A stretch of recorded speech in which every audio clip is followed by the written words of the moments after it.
Olá, sejam bem-vindos a mais um podcast com a Dani, Fisiologia na Prática. E o meu convidado de hoje é um profissional de educação física que se destaca muito no mercado de trabalho, professor Haroldo Santana. Antes de apresentar aqui o currículo dele, deixa eu falar com ele. Haroldo, seja muito bem-vindo ao meu podcast, Obrigado, é uma Dani. honra receber você aqui. A honra é toda minha, agradecer pelo convite, sei o quanto que esse projeto aqui é importante para você e o quanto que ele entrega para a educação física também, então é um prazer imenso estar aqui. Vida corrida, mas a gente sempre está aqui para aceitar esse tipo de convite e ajudar os amigos, então eu me sinto lisonjeado de estar aqui e espero poder colaborar com a galera e trazer alguma coisa interessante para todo mundo. Muito obrigada. Gente, deixa eu ler, né, porque o currículo aqui é extenso.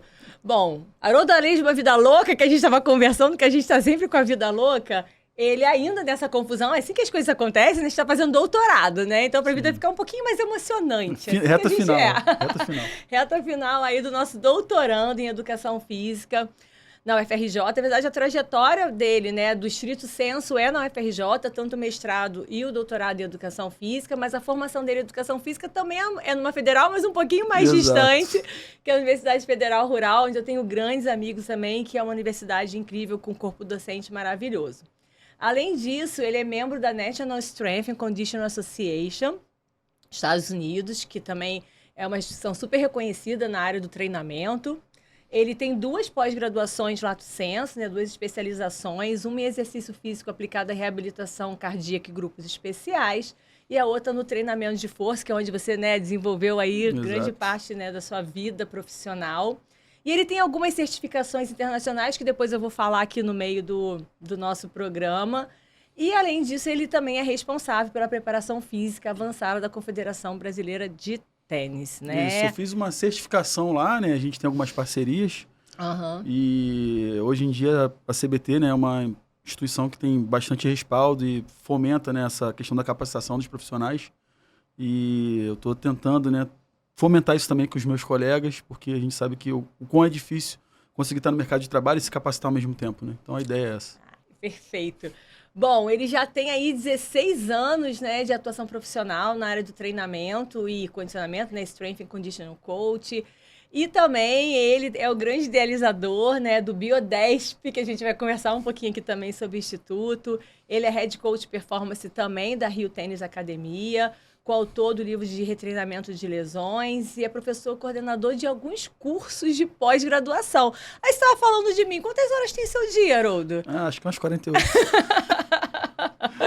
Bom, eu sempre gosto de começar aqui falando como que a gente se conhece, como que as pessoas cruzaram na vida, né, uma das outras. Então, assim, já conhecia, claro que você é bem mais novo do que eu, a gente não se cruzou na UFRJ.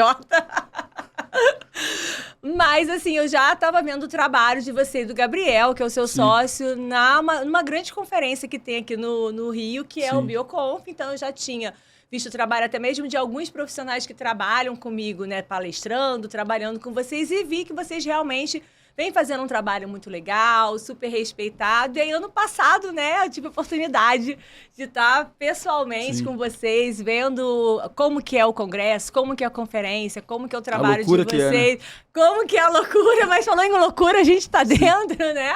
É aqueles convites inusitados, tipo assim, no seu podcast. Como é que tá? Pô, Dani, maneiro! Como que tá a sua sexta-feira, dia tal? Você não quer ir lá, não? Claro. Tem como negar. Então é muito legal a gente também contar, porque eu acho que o papel aqui do podcast é esse, de a gente inspirar pessoas, mostrar a realidade da vida profissional das pessoas, porque a gente realmente, as pessoas idealizam. Ai, nossa, olha só, ele tá agora lá, tá lá enrolando. O famoso quem vê close não vê o corre, né? Exatamente, tá lá enrolando. Ué, como assim? Vai ver o quê, né? A quantidade de horas dedicada à relação. Então, acho que assim, o papel de trazer essa experiência profissional, a trajetória, e também inspirar outras pessoas, porque eu acho que é o nosso papel de mostrar realmente a realidade. Então, a gente se conheceu no Bioconf, estamos aqui agora batendo esse papo, né? A partir daí a gente sempre acaba, hoje em dia as mídias sociais ajudam muito nesse processo, porque a gente sabe o que está acontecendo, né, profissionalmente na vida do outro. Então, é muito legal. Aí eu queria que você falasse um pouco para as pessoas a questão da sua trajetória acadêmica, profissional, o que te levou para educação física? Na educação física de primeira, assim, você já, logo de cara, já gostou do treinamento de força? Era uma área que você vislumbrava, que você já se identificava? Sim. Ou a universidade ali foi te encaminhando para outros caminhos? Fala um pouquinho da sua trajetória. Falar de trajetória quando você tem muitos anos de vida é complicado. Pode virar o podcast, vai virar um... Temos Exatamente, mas vamos lá. Eu acho que como a grande maioria dos profissionais de educação física da minha geração, né, da nossa geração em si, teve o ponto de partida ali na escola, né, aquela questão de fazer o esporte escolar, né, competidor, atleta escolar. Então, assim, de sempre, eu acho que eu sempre almejei ser profissional de educação física, porque eu tinha muito contato com o esporte, por conta do meu pai e da minha mãe também. E aí, quando eu estava para me formar ali no colégio, ensino médio, pré-vestibular, aquela coisa toda, já sabia o que eu queria. E quando eu fui para rural, eu tinha uma ideia de, como todo garoto, né, trabalhar com futebol, aquela coisa toda. E aí você começa a conhecer o ambiente interno, né, esportivo, você fica um pouco assustado. E depois, durante a faculdade, você começa a ter... É uma coxa de retalho de sonho, né? Então, vou trabalhar com educação, né, colégio. Trabalhei no estado também como professor, trabalhei um curto período de tempo, porque eu vi que não era o que eu queria. Mas sempre focando na questão esportiva e do treinamento de força. Eu, como era atleta, eu sempre procurei me aperfeiçoar em outras áreas além do esporte que eu praticava. Então, na época, eu fazia aquela musculação tradicional, né? Com 16 anos, já frequentava aquelas academias de marombeira, aquela coisa bem raiz, como dizem. E, ao longo do tempo, na faculdade, eu comecei a ter um contato mais com essa questão de treinamento funcional, mas sempre pensando na força como a principal estratégia. E fui aperfeiçoando isso, né? Então, fui fazer cursos em São Paulo. Eu lembro que na época eu era estagiário, um coordenador falou, Haroldo, você faz muito curso.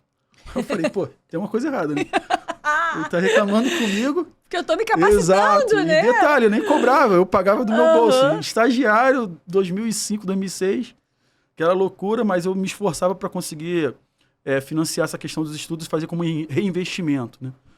E aí já fiz a pós-graduação na antiga Gama Filho, né, que na época era o que eu tinha mais próximo dessa parte de reabilitação e performance, que era pós em reabilitação de cardíaca e grupos especiais. Depois de um tempo eu quis ir para esse ambiente acadêmico, porque eu gostava muito de ler artigo e tal, apesar da dificuldade que a gente tinha, né? Hoje em dia o cara lê um artigo, pô... 2005, exato, 2006, era ainda complexo. era mais difícil. Para você assinar uma revista era muito caro, em dólar e tal. Mas procurei fazer a pós, e depois eu comecei a pesquisar sobre a questão do mestrado, que na época não tinha na UFRJ ainda, né? Só tinha na Gama e era pago, pô, não tinha condições financeiras na época. Continuei correndo atrás, e aí acabou que eu cheguei na UFRJ com o professor Humberto Miranda, fiz a pós-graduação lá do Censo, fiz o mestrado, e agora estou terminando o doutorado, se Deus quiser, até o final do ano. A gente finaliza, já está tudo pronto, é só uma questão de ajustar a agenda de banco e tal, para poder finalizar. E essa é a minha correria. E o treinamento, eu sempre fui um profissional que, apesar de estar no ambiente acadêmico, eu nunca deixei de lado o ambiente prático. Porque eu acho que a gente conciliando esses dois laboratórios é o melhor estilo de trabalho, né? Então, nunca consegui sair da prática porque eu colocava como premissa para eu poder evoluir como profissional, né? Então, muitas das dúvidas que eu esclareci no laboratório, eu comecei a despertar esses problemas na minha vivência prática. E eu falo isso para a galera que está procurando estudar, se capacitar, que, cara, não fique distante do ambiente prático, porque muitas das vezes esse gap entre a prática e a teoria afeta os dois lados, né? Muitos teóricos não sabem o que acontece na prática e muitos práticos não fazem ideia do que o teórico pode ajudá-los. Então, acho que esse link aí é algo que falta para a educação física. Por isso, fisiologia na prática, exatamente, né? É o segredo do sucesso. Para reduzir exatamente... eu fico brincando, que é o pesquisador correndo atrás, ei, deixa eu te ajudar. Exatamente. E o outro, ai, eu tenho medo de vocês. É uma loucura. E é engraçado que a gente às vezes parece ser uma coisa tão boba. Comecei lá na escola, né, treinando. Mas aí, com isso, a gente vê a importância da educação física escolar. Sem importância do profissional de educação física naquele ambiente, já incentivando, já mostrando as possibilidades, já identificando talentos. Quantos atletas foram identificados lá nas aulas de educação física? Então, como que esse profissional lá na base, vamos dizer assim, né, que na base da educação... Tem uma mega importância. Faz a diferença, faz a importância e muda a vida de muitas pessoas que a gente nem tem noção. Ou inserindo um esporte que vai dar continuidade... ou até direcionando para uma vida profissional, na área opções, esportiva, né? ou até mesmo fazendo com que o esporte, mesmo que outra, faça parte da rotina e que crie os valores e as identidades. Uma questão de saúde pública também. Do esporte, exatamente. E essa vida acadêmica que você falou que foi direcionando, foi uma... Você falou, eu fui procurando... Mas aí quando a gente chega no estrito sensu, o estrito sensu é um divisor de águas na vida acadêmica, né? Eu sei que o professor Humberto, ele é bem rigoroso, é um excelente profissional, mas eu sei que ele é um orientador, assim, muito disciplinador, com metas, com prazos, com cronogramas... Isso é um grande problema. Os cronogramas bem definidos. Um beijo, Humberto, sou super ele sabe fã, disso. Admiro você muito profissionalmente.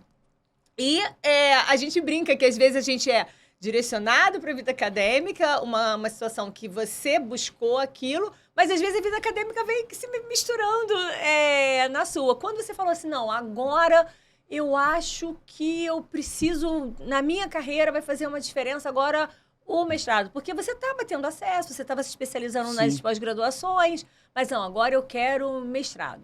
Eu acho que esse momento foi naquele ponto que você começa a analisar os artigos e você começa a não entender mais nada, né? Você fala, como é que essas pessoas chegaram aqui? E uma outra coisa também que eu queria responder algumas perguntas. Eu sempre tenho aquela vontade de querer entender como as coisas funcionam, independente do que seja, se é da minha área ou não. Como é que constrói um guindaste? Eu quero ver como é que os caras colocam um guindaste lá para fazer uma obra. Então, eu acho que o mestrado, apesar das pessoas não utilizarem dessa forma, né? Tem muitas pessoas que, quero fazer mestrado só para ter o título, né? Eu penso que foi um ponto de partida ali para eu começar a entender melhor a ciência e como ela poderia me ajudar na prática.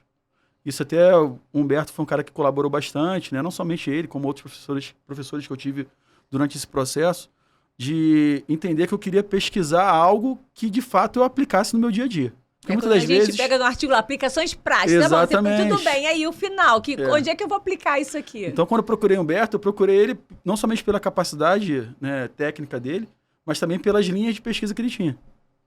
Então, eu consegui ali olhar e falar, tem uma certa... Estou conectado com essas linhas de trabalho do Humberto e vamos desenvolver outras. Então, hoje lá no grupo, apesar de eu não estar tão inserido hoje por questão de trabalho, mas tem a linha esportiva, tem uma linha pensando também na parte de reabilitação, foram coisas que a gente foi desenvolvendo de acordo com as nossas demandas práticas. Então, acho que nesse momento que eu falei, cara, eu tenho que entender um pouco mais sobre como funcionam as coisas por trás dos bastidores.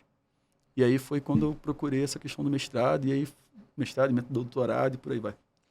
E você falou um pouco das suas certificações, que você estava, né, querendo estudar, e às vezes o coordenador implicava, eu também não consigo entender a pessoa que quer estudar, eu já ouvi quer cada melhorar. Coisa que você não acredita. Não, eu acredito. Você acredita que você sabe. Pior que eu acredito. E tentar estimular realmente, que eu acho que é o nosso papel. Eu tô vendo ali uma pessoa que tá com brilho no olhar, que quer mais, quer se capacitar, então a gente tem que incentivar. Mas você tem algumas certificações internacionais, eu vou ler aqui, né, que eu brinquei com ele, que eu ia deixar para ler um pouquinho, Anatomic Trainings, 1 e 2, né, 1 e 2, nos Estados Unidos. Tem o Peer Power do ITA, tem o NAR em São Paulo, que também é outro, do Loturco, outro centro de referência aqui. Tem o NASM nos Estados Unidos e o FMS, que acho que ficou mais agora tá mais popular, conhecido no Brasil, não é tão popular. Mas na época não tinha, né? Quase ninguém sabia.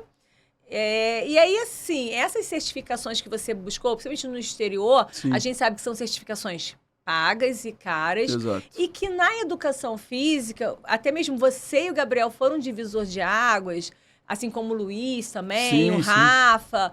que na educação física não tinha essa cultura das certificações internacionais. E hoje em dia tem a tendência do American College, se coloca lá na tendência. Exatamente, tá lá dentro, né, os trends do American College. Só que, assim, é até uma crítica que eu sempre fiz até ao profissional de educação física, porque muitos exatamente acabavam a graduação, já entravam no mercado, começavam a ganhar dinheiro e paravam de estudar, paravam de buscar. E quando faziam um curso, às vezes era só um congresso, final de semana, né, aquela coisa que você vê um pouquinho de tudo, que você realmente não tem tempo de ser bom em nada daquilo. Acho que aquilo ali é para realmente te dar É tipo eu te oferecer o te cardápio. Dá amplitude, né? exatamente. Tá aqui o cardápio, né, do restaurante. Agora escolhe. Então você tem uma visão geral, fala, pô, gostei disso, então agora eu vou me aprofundar nesse conteúdo. Então sempre foi uma crítica particular minha, mas a gente sabia que os custos dessas certificações são caros, são no exterior. Agora vocês estão trazendo essa possibilidade para ser feito aqui, mas você tinha que viajar. Então, onde que te deu, assim, porque é uma característica um pouco empreendedora que não veio da formação. Assim, os novos currículos, os novos cursos mudaram. Mas quando você está falando na sua época de formação, na minha, então, a gente não tinha essa visão empreendedora. Então, onde que você falou assim, nossa, agora que eu fiz aqui, eu quero ir para fora, onde é que achar isso? Como é que foi isso? Você teve algum incentivo do esporte, de alguma empresa que você tivesse naquele momento? Ou foi uma sacada sua que você viu lá, um nicho? Então, Dani, eu acho que é muito intrínseco, assim, tanto o meu quanto do Gabriel, né? A gente fala que os dois... A gente se conheceu no ambiente acadêmico, mestrado, e acabou que a gente tinha a mesma sinergia, né, ali de pensamento, de querer... Não somente as pessoas... você faz evento porque você quer ter lucro, mas... Pô, as pessoas não têm noção do que acontece, entendeu? Bastidores. A gente faz o evento para ter lucro, óbvio, né? Porque a gente tem que pagar os boletos, mas claro. A nossa principal missão ali é tentar melhorar o quadro do profissional de educação física. A formação profissional. E aí, com isso, melhorar o mercado de trabalho. A educação física ela era muito carente de eventos grandiosos, né? Eu sempre frequentei Congresso Brasileiro de Medicina do Esporte. Já tem mais de 10 anos que eu frequento, né? Da Sociedade Brasileira de Ortopedia. E como a medicina já está bem avançada nessa questão de capacitação, você vê aqueles mega eventos e fala, pô, por que a educação física não tem? Porque hoje em dia tem bastante, mas na época que a gente começou, aqui no Rio não tinha quase nada. Exato. Em 2014 ou 15, quando a gente fez o nosso primeiro evento, a gente colocou 420 pessoas, do zero, assim, uma coisa com cadeira de plástico. Hoje em dia a gente faz evento num hotel, com infraestrutura, mas isso foi muito de uma coisa intrínseca, né? Eu sempre tive... Tanto eu quanto o Gabriel, né, sempre teve um olhar empreendedor de investir para melhorar, capacitar e ter, obviamente, um lucro com aquilo. Mas a gente pensa muito no legado que a gente deixa, né? O Gabriel, a gente conversa muito porque nós somos criados no subúrbio e tal. Então a gente não tem muito essa questão de, eu sou referência. Não tenho noção e nem ligo para isso.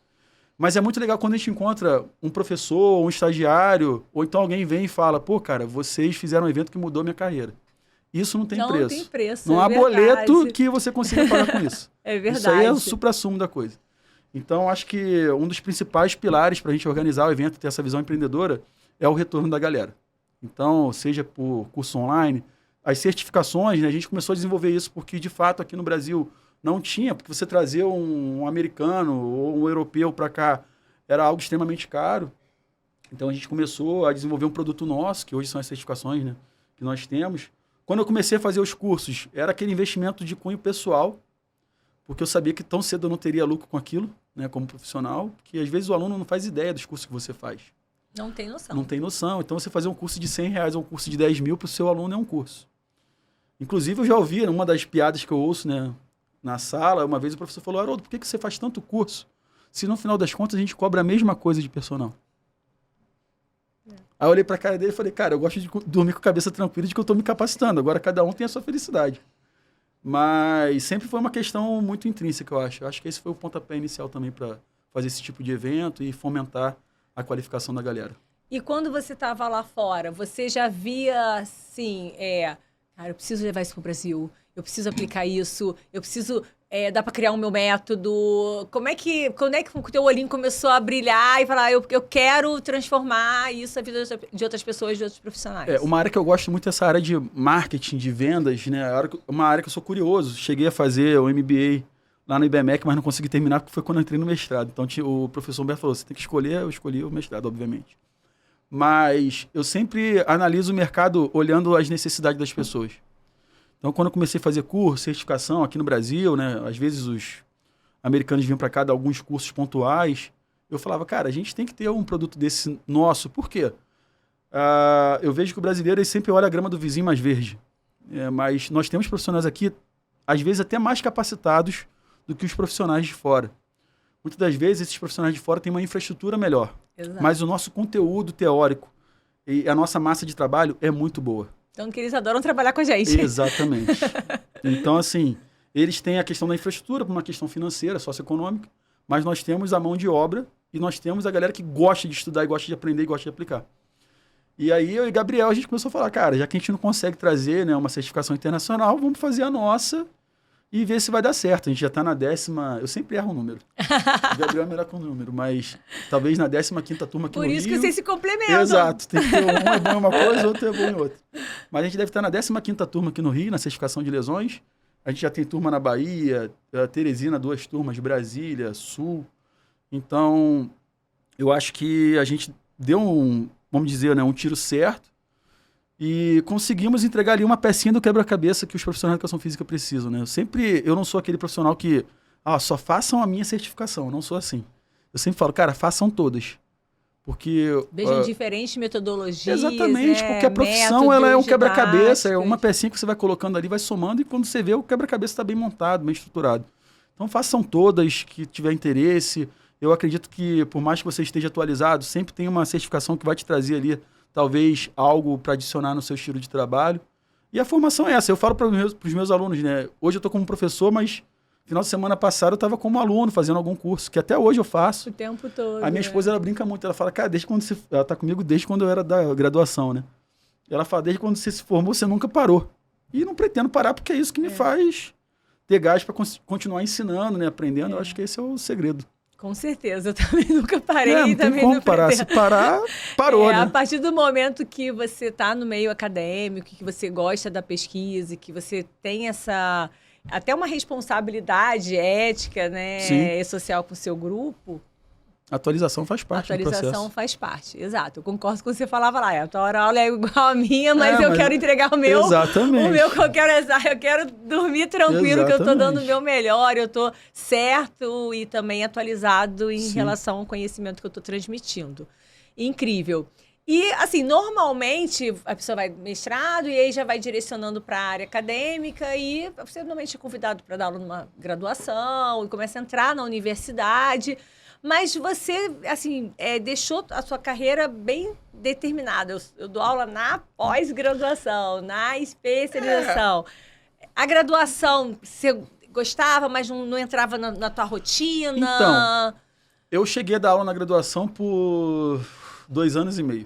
Foi de 2018 a meados de 2022. Então, um pouquinho mais, porque teve pandemia. Exato, uma loucura. Dei aula na Uni São José, né? Uma faculdade que tem um projeto incrível aqui, tenho um enorme carinho. E confesso que, assim, eu gosto de dar aula na graduação, né? O problema é que você gostar de muita coisa e conseguir fazer tudo ao mesmo tempo. Então, com o coração partido, eu cheguei para eles no ano passado e falei, por uma questão também que eu tô com um filho pequeno, você quer curtir mais a criança e tal. Eu falei, cara, vou ter que abrir mão de algum projeto que eu gosto. E o projeto foi lá na Uni São José, onde a gente tinha acabado de montar um laboratório que a gente pediu inúmeros equipamentos e tal. Mas deixei o meu legado lá, o Gabriel continua tocando lá com os alunos. Tenho um enorme carinho por lá, sempre quando eu posso eu faço uma visita. Mas não tem como você fazer tudo ao mesmo tempo, né? A pós-graduação é algo que eu continuo dando aula, porque geralmente são finais de semana pontuais, né? Coordeno curso de pós-graduação, onde meu trabalho é muito mais online do que presencial. Então ficou mais tranquilo. Mas eu gosto muito da graduação porque é aquele contato, né? Eu comecei a dar aula para estagiário. O pessoal falaram, você aprendeu a dar palestra onde? Eu falei, cara, aprendi no dia a dia, mas eu era professor de uma academia, né? Não sei nem se eu posso falar o nome da academia. Pode, aqui a gente tem zero conflito de interesse, gente. Então, aqui a gente fala o nome de que a gente trabalhou, universidade, não tem conflito nenhum. A gente tá contando nossa história de vida. Muitos anos na rede Bodytech, né? Onde o diretor atual, Dudu Neto, que você deve conhecer com certeza, é um grande amigo. Foi ele que, basicamente, né, alavancou o Instituto no início, deu muito apoio até hoje. A gente tem muita parceria. E eu comecei a dar aula ali para estagiário, para eu treinar, para eu aprender e tal. E eu sempre falava, cara, meu melhor laboratório para dar aula são os estagiários da academia. O processo foi crescendo. Quando eu vi, a gente já estava com um projeto na Bodytech, onde a gente capacitava todos os professores do Brasil. Eu e mais 4, 5 professores, a gente tinha um projeto lá que era encabeçado pelo Dudu e por outros coordenadores. O Léo Cabral foi o idealizador desse projeto. Trabalhei com todos eles na Estácio. Exatamente. O Léo também foi um cara que ajudou bastante, me ajudou muito. E a gente começou com esse projeto e eu comecei, né, essa questão de dar aula, capacitação. E eu acho que a graduação tem muito esse link com os estagiários, né? Que é aquela galera que está aprendendo do zero o conteúdo. Eu gosto muito, mas eu não tenho tempo. É muito legal, porque meio que eu falo que ela te recicla. Ela te alimenta, ela te traz energia nova. A galera que né, tá chegando você se sente mais jovem, né?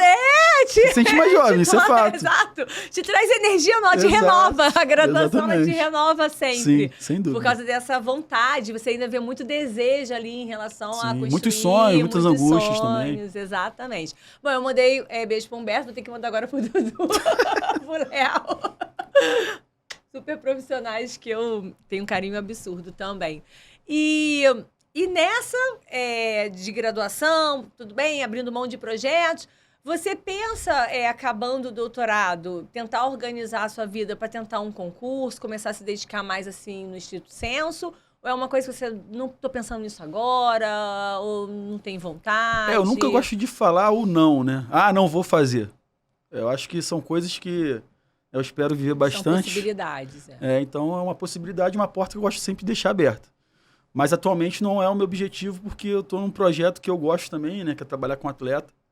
E a gente sabe que no Brasil é muito difícil você trabalhar com atleta e ao mesmo tempo ter uma boa infraestrutura. Então, momentaneamente, né? Que eu acho que espero que perdure, mas no momento eu estou num projeto muito interessante e eu estou de cabeça, assim, dedicando todas as minhas energias para isso. Humberto, ele só quer defender. Ele sabe. Vamos marcar essa banca logo até o final do ano. Ele quer vou até aproveitar e já vou convidar a Dani para ser banca também. Uma honra, eu dou um jeito na minha agenda, eu vou. Ele quer entrar em 2024, doutor. Desse jeito. Eu super apoio. Não, mas a culpa não é dele, ele que... sabe. A culpa é minha, porque, o prazo tá difícil, mas... Tem uma hora que a gente fala, acabou, isso, vai. Eu gosto muito de dar aula, no ambiente acadêmico, sabe, Dani? Mas...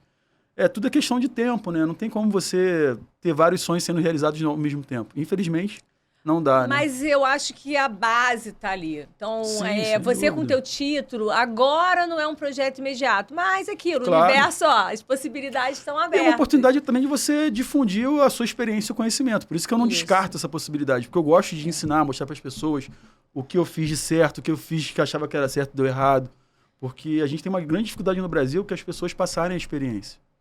Muitas pessoas bloqueiam, né, o conhecimento com o intuito de, não vou passar porque ele vai fazer a mesma coisa que eu. Exatamente. Isso aí é muito ruim para a educação física, entendeu? Eu acho que o papel do professor que está na graduação, na pós-graduação, não é somente chegar ali e passar o artigo, né, mas também falar sobre a experiência dele, o que ele aplicou e deu certo, o que ele aplicou e deu errado. Não, e eu acho muito importante o doutor estar lá com a equipe, no clube, na preparação física. Que é difícil também. Também é difícil, porque você acaba sendo levado para a vida acadêmica, que também tem a sua rotina, puxado, os seus prazos, as suas metas a serem atingidas, alcançadas.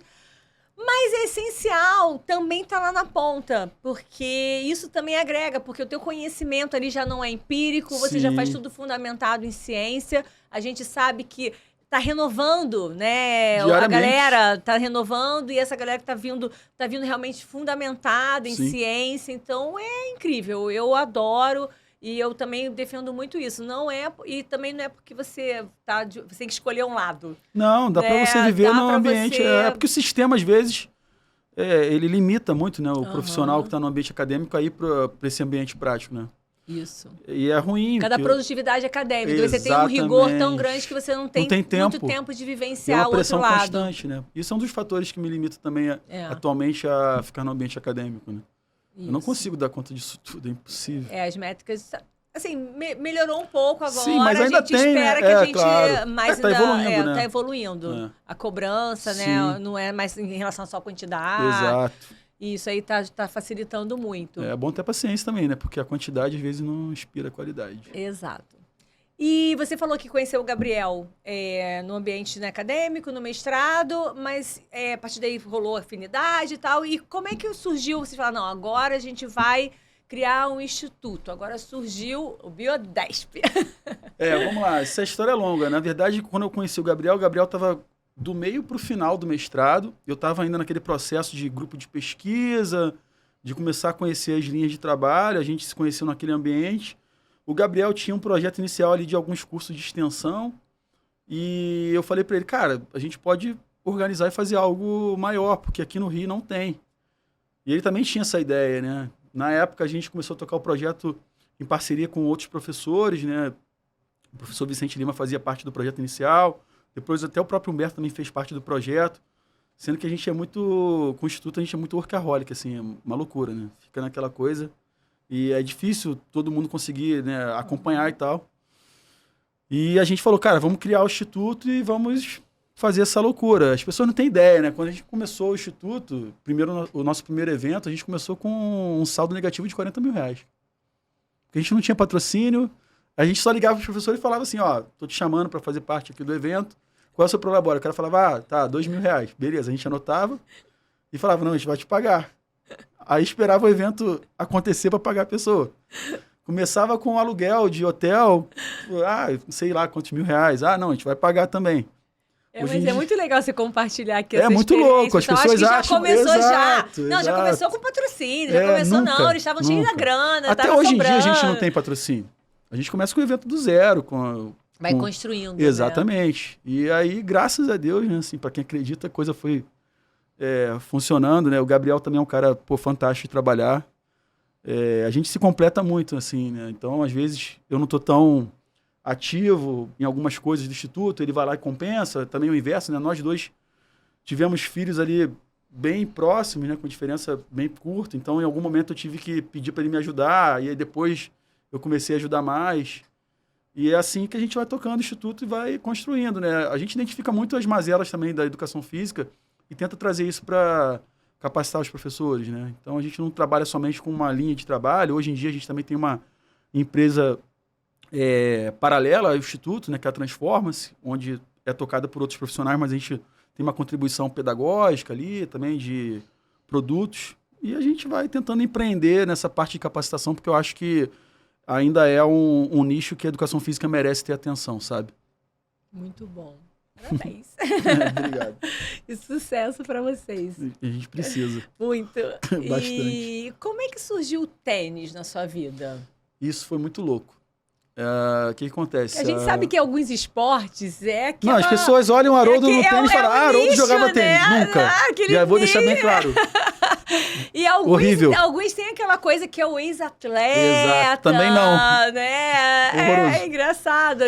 Ainda tem uma coisa cultural em algumas modalidades que ainda são muito fechadas, principalmente que são mais elitizadas. Exato, o tênis Porque por mais que o Guga tenha, né, tido essa coisa, ficou mais popular. Não é. O tênis é um esporte caro. Muito. Então, a primeira coisa é o meu contato com o tênis. Meu contato com o tênis foi inicialmente na graduação. Da forma que ele começou, ele cessou. Então, eu tive contato 2 semestres, acabaram os semestres. O professor Walter na moral. Exatamente. Inclusive, eu estava falando com a galera essa semana na faculdade e tal. Eu falei, cara, que loucura, né? Trabalhando com tênis e, na graduação foi uma coisa tão abrupta. Mas, há 2 anos atrás, um pouquinho menos, talvez 1 ano e meio, iniciou esse projeto, né, da Rio Tênis Academy, que é uma academia de tênis, onde tem objetivo tanto de alto rendimento quanto também o público social, pessoa que quer ir lá jogar o seu tênis, alugar uma quadra, ou ter uma aula também, né? E, a princípio, eu fui para coordenar o prédio multidisciplinar, onde tem inúmeros profissionais. Tem médico do esporte, né, ortopedia do esporte também, fisioterapia, nutrição, tem uma sala de treinamento de força, né, que era o meu ponto forte, massagem, entre outros serviços. Quando esse projeto começou, nós tínhamos ali pouquíssimas pessoas, né? Quase nenhum atleta. E a coisa foi andando, e até então eu não trabalhava com o tênis lá de forma específica. Você estava mais na Eu estava mais na gestão ali, atendendo o público social e tal, coordenando a academia e o prédio multidisciplinar. Que a gente você não tinha nenhum atleta assim amador? Não tinha nada. O meu contato com o tênis era zero. Mas sempre gostei de preparação física e treinamento físico. Eis que em maio, abril de 2022, pintou esse contato com as meninas, né, que tá aí no nosso bate-papo, e elas precisavam de alguém para fazer a preparação, por uma questão, uma por conta de lesão e a outra porque precisava de alguém para fazer a preparação física.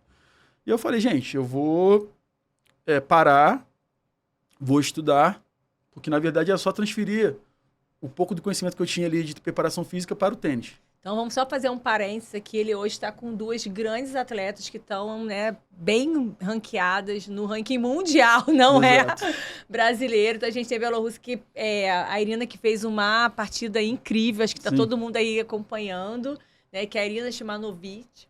e a Ingrid Martins, que é a brasileira. Exatamente. Então, são as duas atletas que o Haroldo está trabalhando hoje, exatamente, especificamente com tênis e que estão no ranking mundial. Sim. E aí surgiu esse trabalho com as duas, né? Com a Ingrid e com a Irina. A Irina é bielorrussa, que veio para o Brasil por conta do projeto que ela acreditou. Hoje em dia a gente tem 34 atletas, né? Que vai desde os 8, né, até o profissional. Eu coordeno a preparação física de todos esses atletas e tenho um professor que me ajuda, né? Que é o preparador físico, o Eduardo. E essas duas foi um projeto muito lindo porque a gente começou do zero, para as pessoas terem uma noção. Quando elas chegaram, o ranking de uma era 300 e da outra era 344, algo assim. Hoje em dia, no ranking de duplas, a Ingrid está ali 58 do mundo e a Irina 60 e alguma coisa, 67 talvez. E no simples, onde somente a Irina participa, a Irina hoje está entre as 150 e 160 do mundo. E é legal porque você vê esse projeto, né, ganhando musculatura, maturação, foi algo bem importante. E eu entrei no tênis assim, né? Graças a Deus, tem dado certo até hoje. Eu tenho aprendido muito e procurei capacitação, fui lá, fiz certificação na CBT, fiz inúmeros cursos também, online, presencial, para tentar agregar valor ao serviço, né, ao que eu estava tentando implantar lá. E tem funcionado, né? A gente está cada vez mais tentando melhorar a estrutura, né? Hoje a gente tem uma estrutura de primeiro mundo, a gente pode falar que nós estamos entre os melhores centros de treinamento da América, né? Então é algo muito forte, a gente recebe inúmeros atletas de outros países, né? Hoje eu recebi um telefonema que, não foi nem telefonema, me falaram no corredor, né? A famosa rádio corredor, que a gente está recebendo uma atleta ucraniana amanhã, que vai passar 4 dias de lá. Então as pessoas já conhecem o projeto e isso para a gente é muito, muito interessante porque a gente batalha diariamente ali para tentar melhorar. E eu, como não tinha expertise nenhuma no tênis, fico muito feliz porque estou aprendendo muito, né? E estou vendo a evolução. Isso que é legal. Eu acho que a melhor coisa é o que eu sempre digo. Ver essas meninas felizes é algo que não tem preço também. Ver elas vibrando, conseguindo conquistar. Porque o tênis é um esporte muito elitizado, de fato. E a gente sabe o quanto de esforço que os pais desses atletas fazem para mantê-los ali. Porque é uma despesa muito grande. Então, acho que a retribuição, não somente financeira, mas também ali de vitória, de desempenho, é algo que é importante para elas. Você ainda atua profissionalmente como personal trainer, independente desse projeto de preparação física. Então, você tem teu público variado. Mas você já tinha trabalhado com alto desempenho com mulheres? Ou também foi um aprendizado? Com mulheres profissionais nunca tinha trabalhado. Já tinha trabalhado com atletas amadoras de corrida, né? Inclusive, tenho uma atleta amadora de corrida hoje, né? Minha primeira aluna de personal era uma atleta amadora de corrida, mas nunca com um profissional, né? Porque trabalhar com esporte profissional no Brasil é muito difícil, né? Você conseguir trabalhar e viver disso, né? Eu sei o quanto que é difícil, eu vejo professores aí que estão nessa estrada há muitos anos e têm certa dificuldade, mas o personal é algo que eu também gosto porque é um outro mundo, né? Então, eu sempre separo ali alguns horários. É claro que eu não dou personal igual a 10 anos atrás, onde eu tinha aquela agenda maluca. Aquela agenda louca, 6 horas da manhã. Exato. Eu dou aula 6 horas ainda, só não consigo ficar até as 21. Mas o personal é algo que eu aprendo bastante também. Como eu falei, é o laboratório. E é importante também porque eu tenho contato com outros profissionais de outras áreas, né, que não estão na área esportiva. E isso, para mim, também é uma grande escola. Ver como é que as pessoas estão trabalhando. Não tem como falar, Haroldo, você trabalha na sala e não olha. Eu olho, porque para mim é importante olhar. Você como profissional e você também como empresário. Exatamente. Então, eu vejo ali, cara, eu vejo que a galera tem uma dificuldade com esse tipo de trabalho. Então, vamos tentar fomentar aquilo ali para a galera poder se capacitar. E você vê quando você tá na academia, assim, o pessoal, caramba, é o Haroldo que tá ali, o que ele tá fazendo? Porque ele é o cara do Biodesp, então vamos ficar tudo de olho nele, o que ele tá fazendo de exercício diferente, que aí tu acha que o pessoal fica tudo também um pouco ou intimidado, ou aquela coisa, todo mundo meio que Big Brother em cima de você. Então, eu tenho uma característica, assim, que é muito minha. Eu gosto de chegar e falar com todo mundo, assim, de me dar bem com todo mundo, independente do que a pessoa tá fazendo. Então, acho que eu quebro uma barreira, que é essa visão de que o cara é professor, tem mestrado, está fazendo doutorado. Eu quebro muito essa barreira porque é uma coisa minha, não quebro de propósito. Eu gosto de chegar e falar com todo mundo. Então, acaba que essa visão de, um elemento estranho está aqui na sala, né, o Haroldo. Isso aí diminui um pouco. Mas, de fato, acontece muito também das pessoas me perguntarem, Haroldo, o que você acha disso? Aí tu tá dando personal, tem problema nenhum, que eu gosto também de conversar. Consultoria técnica. Rola, entendeu? Ou então, também que é muito legal, às vezes eu tô dando personal, encontro um cara que teve aula comigo no final de semana, na pós. Caramba, professor, tu dá personal aqui também. Então, eu acho que esse ambiente pra mim aproxima muito. E eu gosto desse calor, da galera trocar e de todo mundo pensar que... Eu sou real, né? É uma relação horizontal, entendeu? Eu gosto de estabelecer essa relação horizontal. Então, acho que a sala, o personal me dá muito isso também. Eu não pretendo largar tão cedo. E como é que foi estar em Paris, no Roland Garros, no meio da elite do tênis mundial? Sim, foi muito louco, porque... Todas as celebridades de todas as áreas, das áreas esportivas, da área, né? Sim, tudo. Das artista, artes, jogador, exatamente. Foi muito louco, porque geralmente as pessoas têm calendário montado e tal. E se você me perguntasse em janeiro desse ano se eu iria para Roland Garros, eu ia falar para você, Dani, não sei, acho que não.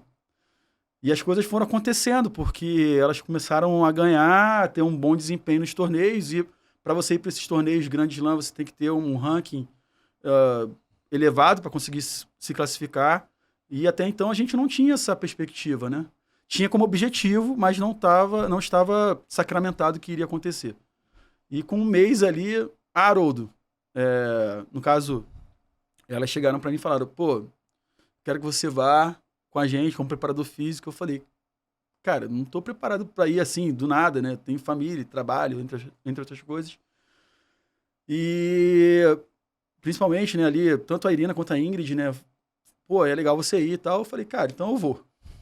E aí foi uma experiência incrível, né? Eu fico muito feliz por ter ido, mas principalmente pelo resultado que elas tiveram, né? A Ingrid e a Irina jogaram dupla, conseguiram passar da primeira rodada. As pessoas não têm noção que, assim, no Brasil a gente valoriza muito o primeiro lugar, né? Mas, pô, você imagina, um torneio de tênis tem lá 264 atletas, só um vai ser campeão. E o tênis ele tem um diferencial que todos os atletas que participam são premiados. É claro que a premiação ela vai aumentando de acordo com a fase que você entra, que você passa, mas todos são premiados. Então, financeiramente também é interessante para elas, né? Então, elas passaram da primeira rodada de Roland Garros em dupla e a Irina furou o Qualify, né, que são 3 jogos, e ainda fez mais 2 jogos, né? Ela jogou num estádio, né, vamos dizer, um dos principais estádios do mundo, jogou contra o número 2 do mundo, né, que é a Sabalenka, teve um bom jogo, e aquilo ali pra gente foi muito importante. E aí, logo depois, veio o Wimbledon, né, e nós fomos novamente, porque elas estavam bem ranqueadas. E acabei de chegar, tem uma semana. E agora, daqui a 3 semanas, eu tô indo pro US Open com elas, que elas estão classificadas. Ou seja, você tá na tríplice coroa. Exato. E a próxima, se tudo der certo, a gente tá na Australia Open. Então, foi muito interessante, porque eu sou muito observador, né? Então, perceber ali como é que funciona a infraestrutura, como os que as bastidores. pessoas... Como é que as bastidores... Conta a fofoca pra gente. A vantagem é essa, né? Você vê os grandes atletas do mundo, o que eles fazem. Eu falo para as minhas atletas, vocês hoje fazem parte disso. Então as pessoas também estão olhando o treino que a gente faz. Isso. Isso é muito legal. É uma grande vitrine. Exatamente.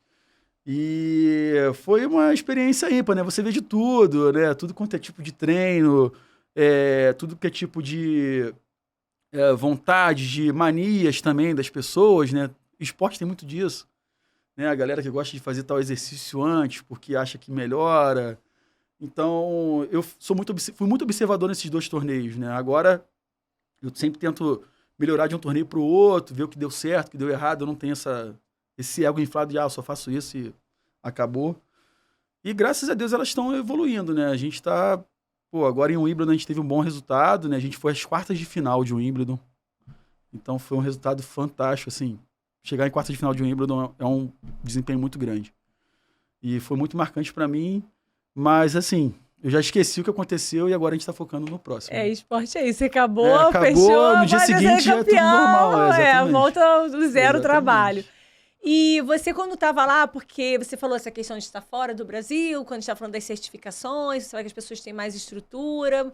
E eu também vivi isso, né, na área acadêmica, e eu percebi, eles têm mais estrutura, eles gostam de trabalhar com a gente, só que o que a gente não está ruim não, né? A gente está falando de igual para igual, a gente não está leigo nessa situação, a gente sabe o que está fazendo, a gente está falando de igual para igual com os nossos pares. E você teve essa percepção quando você estava lá?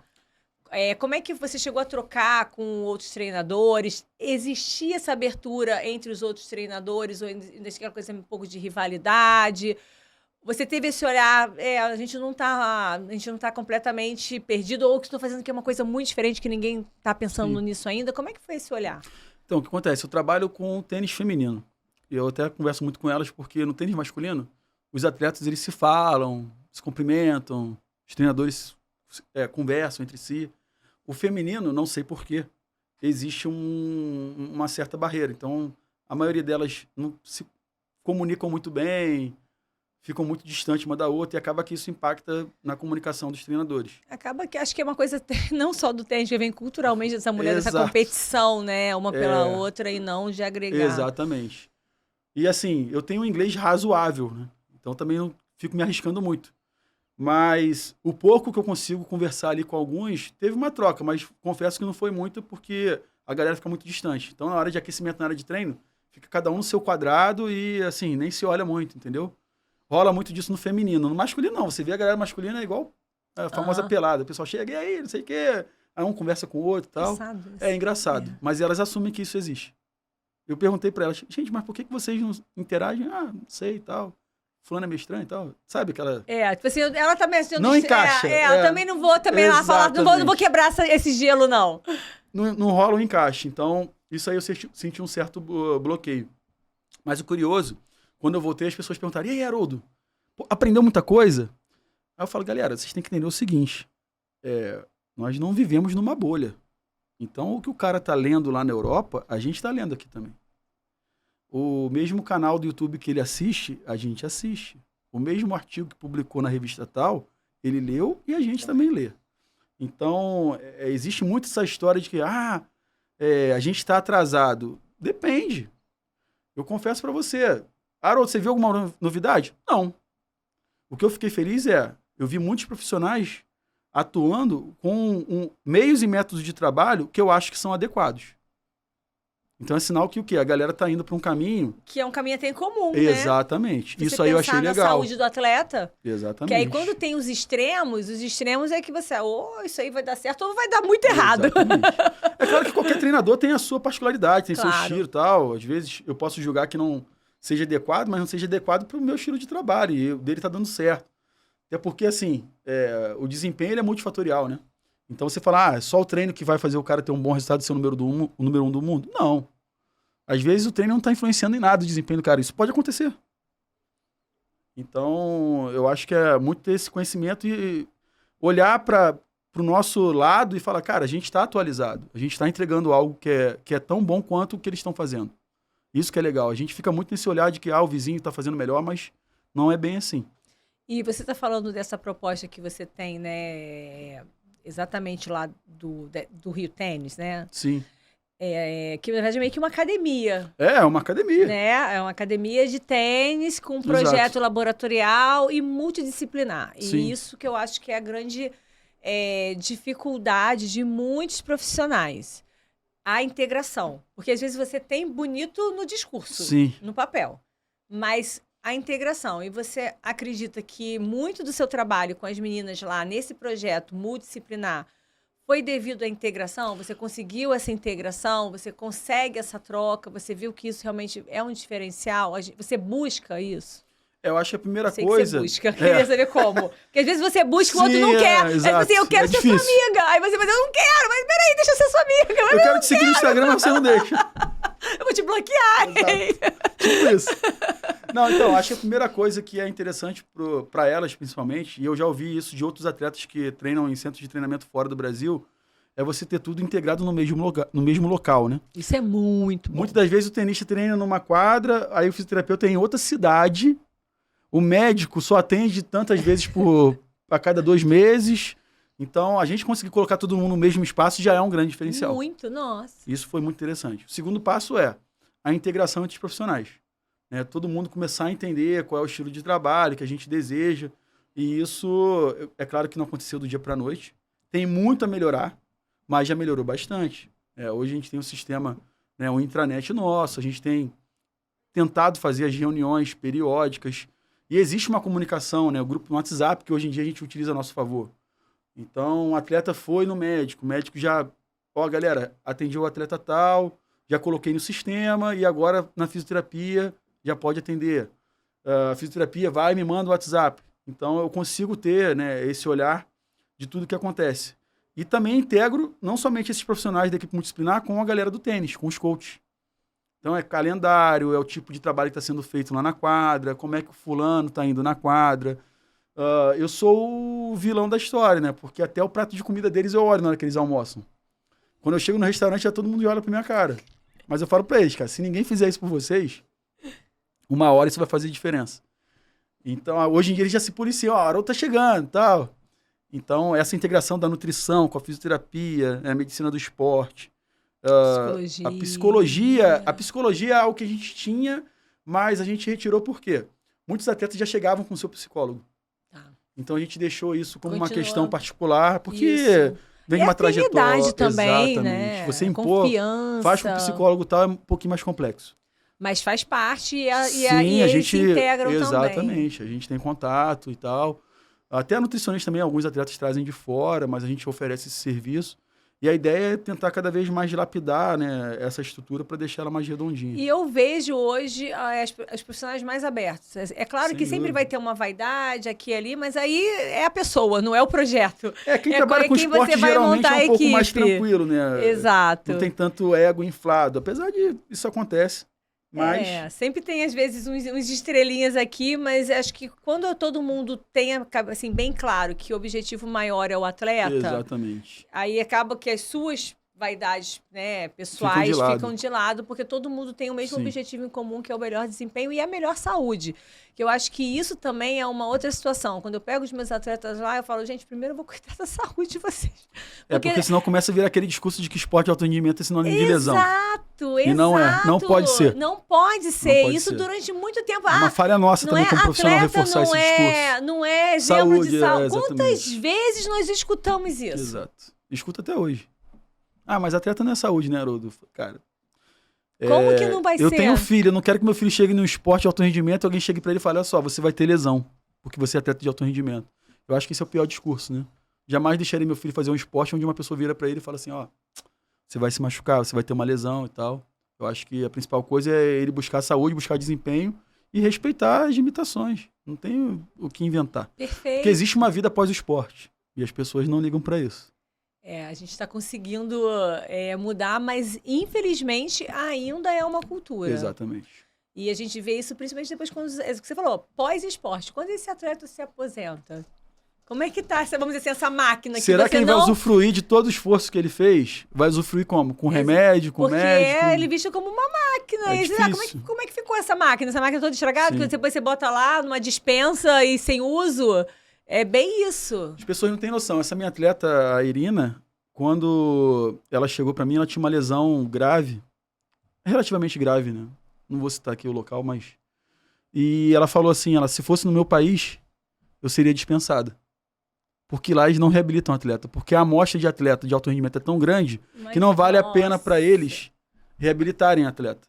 Eles pegam e falam, se aposenta. Muito descartável. Exatamente. Mas foi isso. Isso, de fato, aconteceria com ela.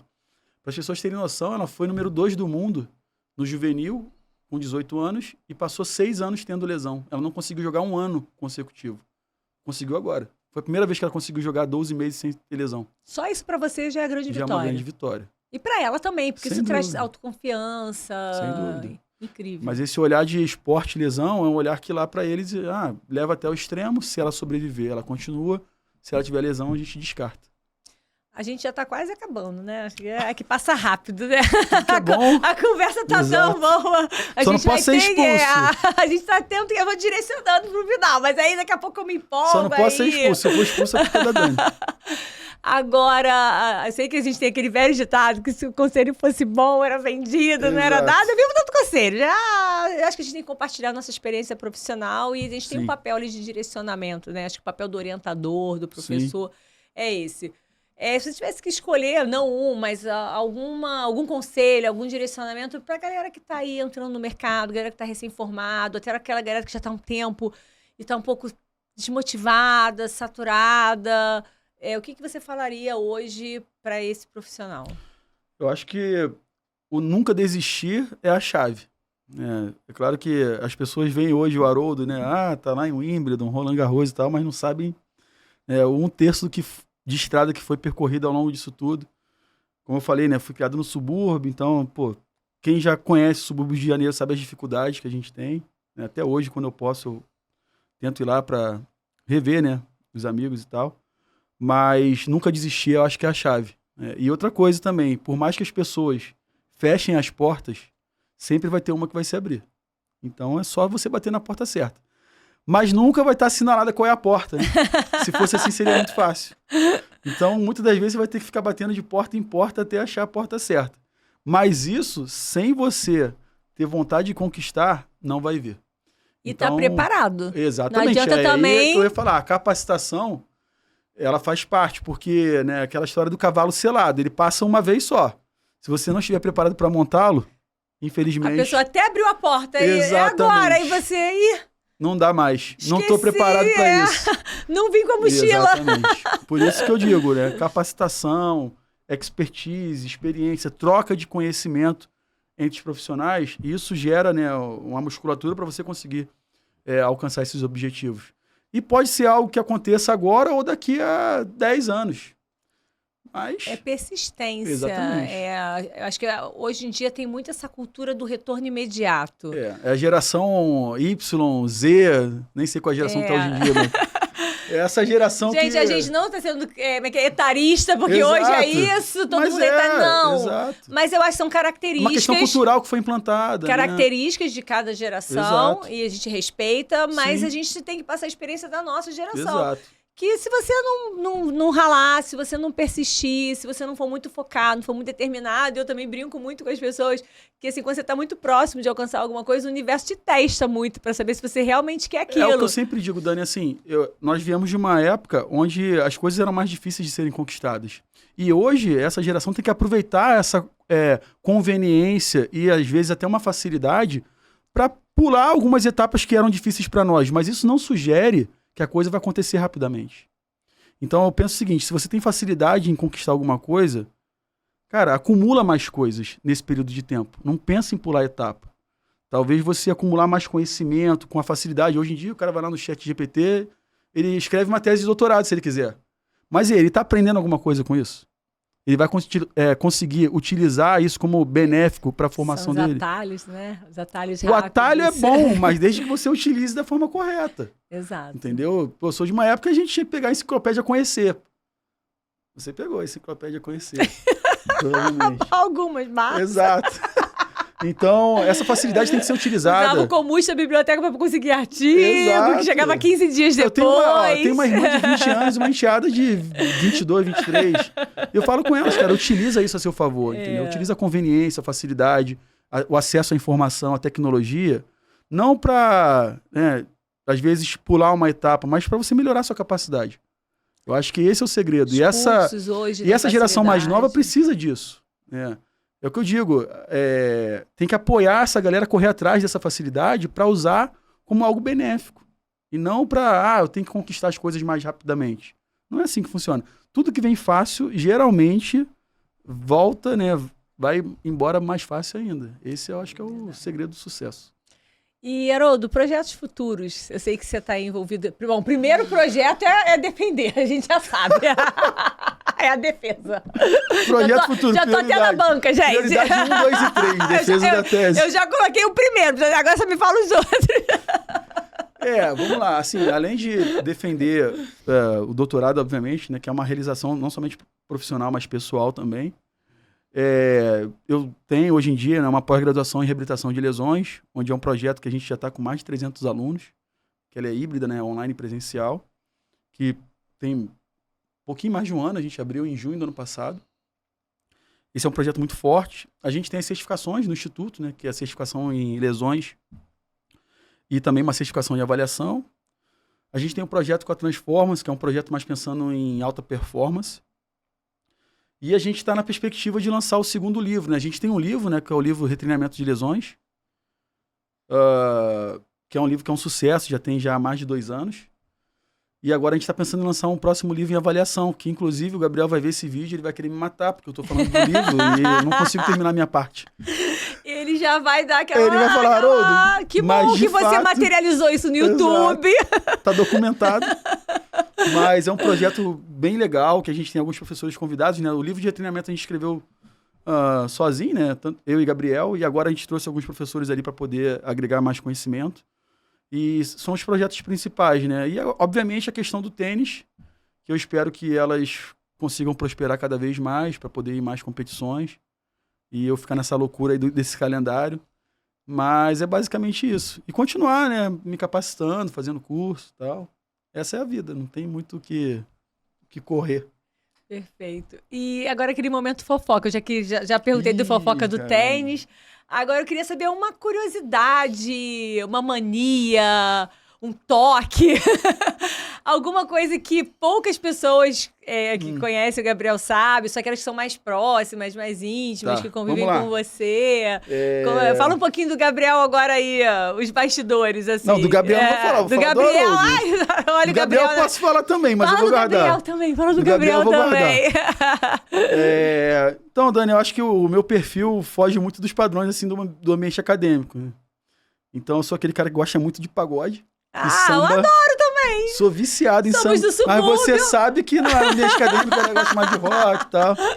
Quem é do subúrbio não pode negar suas origens. Então, como eu também vim do subúrbio, a gente tem que fazer. Quem me segue no Instagram sabe, né? Mexe aí, final de semana, quando eu tô com folga, eu gosto de curtir um samba, um pagode, algo que, me fascina. Eu não consigo tirar isso da minha... Meu aniversário tem um Carnadane, olha só. A raiz do samba, né, é muito forte. Então, isso aí eu acho que muitas pessoas não sabem, né? A não ser que alguns que ficam ali olhando na madrugada do sábado ali, meu sambinha que eu gosto de curtir. E eu sou um cara muito família também, assim, gosto muito de curtir os poucos momentos que eu tô em casa, né? Então, apesar de gostar de sair e tal, daquela vida que chamam de vida boêmia, mas gosto muito de ficar em casa, de curtir a família, de curtir os amigos, né? Aquele cara que gosta de fazer um churrasquinho na varanda. Eu sou muito esse estilo mais antigo, vamos dizer, né? Que hoje em dia a galera gosta muito de ficar na rua, na correria. E, infelizmente, né, por questões de segurança, hoje em dia a gente não consegue fazer isso como a gente fazia antigamente. Mas eu acho que a principal fofoca é essa, né, que eu penso aqui. E o meu hobby também, que é o jiu-jitsu, né, mas que infelizmente eu também não tô conseguindo fazer muito. Porque de doutorado a gente perdoa, assim, a rotina tá meio quebrada, mas eu vou a prioridade. Eu não gosto nem de lembrar do meu final de doutorado. Realmente eu perdi quase 10 quilos, eu tava no meu limite o cortisol tava, Me fala. Se eu fizesse uma bioquímica ali... Se pensar muito, ele termina o podcast. Mas eu acho que é isso. É uma grande conquista. Sim. Sai um grande peso, assim, um grande alívio. E acho que você, depois que acaba o doutorado, você diz, nossa, eu acho que a partir daqui eu posso conquistar qualquer coisa. Cheguei no cume do Everest. É basicamente isso. Mas é muito gratificante. É desafiador. Eu falo, o mestrado são 2 anos, parece que você entrou no furacão, né? Eu ainda peguei a pandemia no meio do doutorado, né? Que foi terrível. Então... Mas o mestrado são 2 anos muito rápidos, muito intensos. E aquilo eu falo, parece que você entrou no furacão e acabou. Você já entra saindo. E você nem sabe, caramba, já acabou aí, onde é que eu tô? Mas doutorado são 4 anos e muita coisa acontece ao longo desses 4 anos. As pessoas se modificam e a vida desafia em vários aspectos. E realmente é um processo. E você amadurece em várias etapas, não só etapas acadêmicas. Eu fui pai durante o doutorado, olha que loucura. Tá vendo? Eu fui orientanda do Estélio no mestrado e no doutorado ele foi meu orientador. Eu fui na Fiocruz, ele foi convidado para ser meu orientador. E o Estélio brincava que, também as meninas... No doutorado, ou ficavam grávidas, né, ao longo do estrito senso. Ou ficavam grávidas e os meninos eram pais, ou as pessoas se divorciavam, ou as pessoas enlouqueciam. Eram as 3, eram os desfechos dele, né, ao longo desses anos de vida acadêmica. Falou tudo. Eu falei, poxa, Estélio não é à toa, né, que ele tem esse tempo todo, ele realmente mapeou bem, tem que escrever um artigo sobre isso. E ele falou exatamente isso que acontece nas 3 etapas. Eu falei, aí você vai escolhendo, né? Às vezes as pessoas passam por uma no mestrado, na outra no doutorado, mas não tem como. E a coisa faz parte da sua vida, né? Você vê a sua vida meio que inserida. São etapas, exatamente. Bom, quem quiser entrar em contato com você, com o Instituto, saber como te localizar, suas mídias, Instagram, YouTube, do Instituto também, no tênis, fala um pouquinho aí pra gente. Vamos lá, porque é muita coisa pra falar, né? Agora é o momento, aí você fala lá pra câmera, é o fala nem momento pra mim. jabá. Vamos Exato, vender o jabá aqui. Isso. Vamos lá, meu Instagram é o @haroldosantana, né? A gente tenta postar bastante conteúdo ali. Meu conteúdo geralmente é compartilhado com o Instituto Biodesp, que também é o @Instituto Biodesp. O YouTube, a gente tem um canal onde durante a pandemia a gente alimentou ali de forma louca. Foi muito legal, porque a gente fazia live todo dia durante a pandemia. A gente tinha sala ali com 300 pessoas. E a gente tem bastante conteúdo lá, mais de 1000 horas de conteúdo gravado, conteúdo técnico. A gente também tem o podcast, né? O podcast técnico, onde a gente solta ali algumas reflexões, né? Algumas dúvidas também que surgem, que é o Instituto Biodesp. Na Rio Tênis, é só acessar no Instagram também, Rio Tênis Academy, onde a gente coloca tanto conteúdo técnico, mas principalmente alguns informativos sobre os nossos atletas, sobre as nossas estruturas. Todos estão convidados a conhecer lá. Eu quero lá conhecer. O nosso espaço está convidada. Se quiser conheço. até jogar lá uma partida, não vai jogar comigo, obviamente, que eu sou terrível. Não, mas então eu vou jogar com você, porque eu sou terrível. Eu tô bem no beach tênis, agora o tênis lá é tem beach tênis, pô. A gente tem 6 quadros de beach tênis. Então eu posso brincar um pouquinho lá. No tênis eu vou fazer vergonha. Lá a gente tem quadra de saibro, são 6 quadras de saibro, 3 quadras rápidas e 6 quadras de beach tênis. Então, uma infraestrutura legal. E fora o nosso ambiente de academia ali, que também dá para dar um treino. Então, todos estão convidados a conhecer, né? Seja no online ou no presencial, podem aparecer lá na Rio Tênis.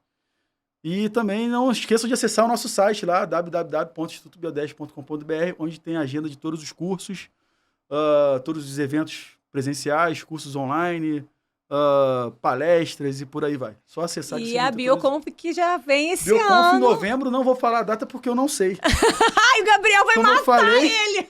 Como eu falei, eu sou horrível com data, eu sou sincero. Não lembro qual é a data. Depois você vai ter uma reunião só por causa desse podcast. Eu sou horroroso com data. Eu esqueço data de aniversário dos parentes. Eu sou esse tipo de pessoa. Mas é em novembro, isso aí eu tenho certeza. Rio de Janeiro. Vai ser aqui Barra da Tijuca? Vai ser na Barra, no Hotel Vogue. São 2 dias. Então a gente tem ali um ciclo de palestra com mais de 10 palestrantes. Tem 4 cursos em paralelo acontecendo. 2 clínicas práticas de kettlebell, clínica de core training. E também tem 2 cursos de controle de carga de treino com o professor Renato Massaferri, que você conhece também, manda um beijo pra ele depois. Ele falou comigo hoje. Ele falou comigo hoje, grande Renato. massa. Beijão, querido. Também com Estamos numa banca juntos. Com o professor Thiago Trindade. Então é um evento grandioso, a gente coloca em média aí 400 a 500 pessoas. Como eu falei mais cedo, a gente já está hoje em dia, acho que com mais de 100 inscritos. A perspectiva é a gente chegar aí na nossa meta de 450 a 500. Todos estão convidados.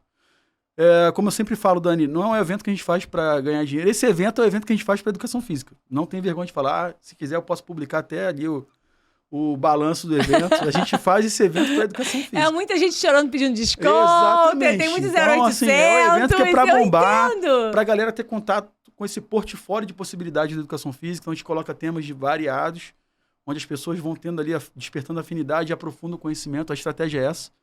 Poderia colocar um professor para falar o dia inteiro, mas a ideia é trazer vários professores para apresentarem conteúdos diferentes, para apresentar essa diversificação da educação física. E fica também até dinâmico, claro, né? Uma palestra você o dia inteiro. Não dá, nem imagina, o Haroldo falando o dia inteiro, não tem como. Eu isso mesmo, 15, 20 minutinhos e vai rodando. A ideia é essa, tem mesa redonda também. Então, todos estão convidados. Eu acho que esse evento é um evento que hoje em dia está bem consolidado aqui no Rio. Vem gente do Brasil inteiro, isso é muito legal, né? Vem aluno novo. Ano passado tinha gente do Acre fazendo curso. Então, assim, eu acho que a gente entrega algo de qualidade e é sempre pensando no que os profissionais precisam. Eu atesto, tá? Eu estava presencialmente ano passado. Foi nossa convidada no passado. Incrível, brilhantou o nosso incrível. Evento. Muito bem. Incrível, eu agradeço obrigada. por ter aceitado o convite. Eu sei que a agenda é difícil. Bom, falando em agenda, então eu sei que a sua agenda também é super ocupada e lotada. E então agradeço demais. Primeiro contato que eu falei, vamos ajustar, e a gente chegou rapidamente a um consenso de data. Eu fico muito feliz de você estar aqui compartilhando a sua história. Acho que o carinho que eu tenho por esse podcast é esse, de você estar inspirando outros profissionais, de você estar compartilhando a sua história. as suas dificuldades, a sua trajetória, para as pessoas verem que não é rápido, são muitos anos, né, trabalhando, estudando, se dedicando, independente da área que você for seguir, independência acadêmica, mas é estudo, é dedicação, é investimento de tempo, investimento financeiro. São quilômetros de rodagem. Exato. É uma quilometragem bem... Gente, é muito mais do que um Ultraman. Você molha. Então, fico muito feliz. Obrigada pelo seu tempo, obrigada pela sua disponibilidade. Parabéns pelo profissional que você é, parabéns ao projeto.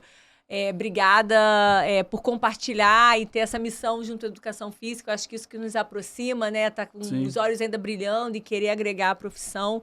E aí, para finalizar o nosso podcast, eu faço uma coisa meio Marília Gabriela, não tive aquela coisa assim. Então, complete a frase. Marília Gabriela é bem antiga, hein? Aí a gente fala da idade, né? Não tem como. Então, complete a frase. Podcast com a Dani é... fantástico. Obrigada, querida. Dani, queria agradecer a forma como você conduziu. Eu sei que é desafiador isso, mas, conduziu brilhantemente. Mais uma vez, eu reitero o meu agradecimento de estar aqui. Sei o quanto que isso aqui é importante para você e principalmente para quem está assistindo. Tentar agregar um pouquinho. Eu acho que o nosso papel é esse, compartilhar conhecimento, compartilhar experiência. Espero que todos usufruam, né, desse canal e continuem assistindo os próximos episódios. E eu também estou sempre ligado ali assistindo. Obrigada, pessoal. Obrigada, beijo, até a próxima.